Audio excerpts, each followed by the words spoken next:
வணக்கம் தலைவா! அனைவருக்கும் இனிய வணக்கம். இன்னைக்கு நம்ம இந்த வீடியோல எத பற்றி பார்க்க போறோம் அப்படின்னு பார்த்தீங்கன்னா, தமிழக போக்குவரத்து கழகங்கள்ல வந்திருக்க முக்கியமான செய்திகள பற்றி இந்த வீடியோல முழுமையா நம்ம பார்க்கலாம். நம்ம சேனலுக்கு புதியவராக இருந்தீங்கன்னா, ஒரே ஒரு சப்ஸ்கிரைப் அண்ட் பெல் மட்டும் கிளிக் பண்ணி வச்சுக்கோங்க. தமிழகத்துல இனி பஸ்கள் ஓடாது அப்படின்ற அறிவிப்பை குடுத்துருக்காங்க. வரும் ஜனவரி 9ஆம் தேதி முதல் போக்குவரத்து கழகத்துல பஸ்கள் இயங்காது அப்படின்ற தகவல குறிப்பிட்டு சொல்லியிருக்காங்க.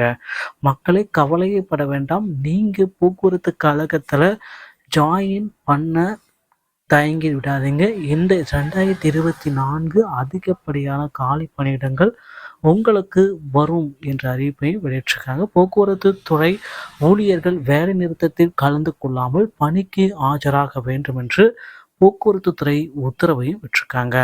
நாளுக்கு நாள் பார்த்தீங்கன்னா, போக்குவரத்து ஊழியர்கள் எல்லாமே வேலை நிறுத்தத்தில் கலந்து கொள்ளாமல் பணிக்கு ஆஜராக வேண்டும் என்று போக்குவரத்து துறை இந்த உத்தரவை வெளியிட்டிருக்காங்க.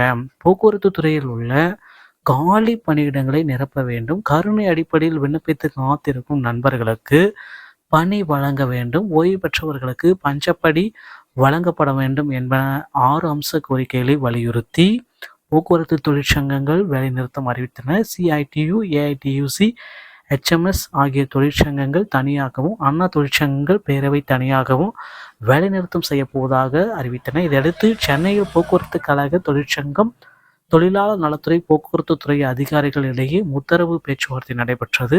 இதில் சமரசம் எட்டப்படாததால் போக்குவரத்து கழக தொழிற்சங்க நிர்வாகிகள் ஜனவரி 9ஆம் தேதி முதல் வேலைநிறுத்தத்தை அறிவித்தனர்.